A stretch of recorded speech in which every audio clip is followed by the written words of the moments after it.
ইশরাকের শপথ আটকাতে আপিল করবেন রিটকারীর আইনজীবী। বিএনপি নেতা ইঞ্জিনিয়ার ইশরাক হোসেনকে ঢাকা দক্ষিণ সিটি কর্পোরেশনের মেয়র হিসেবে শপথ না পড়ানোর নির্দেশনা চেয়ে দায়ের করা রিটে খারিজ করেছেন হাইকোর্ট। এর ফলে শপথ নিতে বাধা নেই বিএনপির ওই নেতার। তবে এ রায়ে অসন্তোষ প্রকাশ করে রায়ের বিরুদ্ধে আপিল বিভাগে যাওয়ার ঘোষণা দিয়েছেন রিটকারীর আইনজীবী। বৃহস্পতিবার বিচারপতি মোহাম্মদ আকরাম হোসেন চৌধুরী ও বিচারপতি দেবাশিস রায় চৌধুরীর হাইকোর্ট বেঞ্চ রিট খারিজের আদেশ দেন। হাইকোর্টের আদেশে বলা হয়, রিটকারীর এ মামলা রিট করার এখতিয়ার নেই। এ মর্মে রিট খারিজ করা হলো। যেহেতু মামলাটি জনস্বার্থ বিষয় নয়, এটিতে ব্যক্তি স্বার্থ জড়িত, রিটকারী এ মামলায় পক্ষভুক্ত হতে পারে না। এ মর্মে রিট সরাসরি খারিজ করা হলো।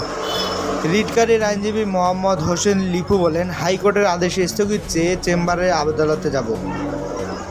এদিকে ব্যারিস্টার মাহবুবুদ্দিন খোকন বলেন, রিট খারিজ হওয়ার শপথে বাধা নেই। শপথ না নিলে আদালত অবমাননার শামিল হবে। 24 ঘন্টার মধ্যে শপথের ব্যবস্থা না করলে আদালত অবমাননা হবে।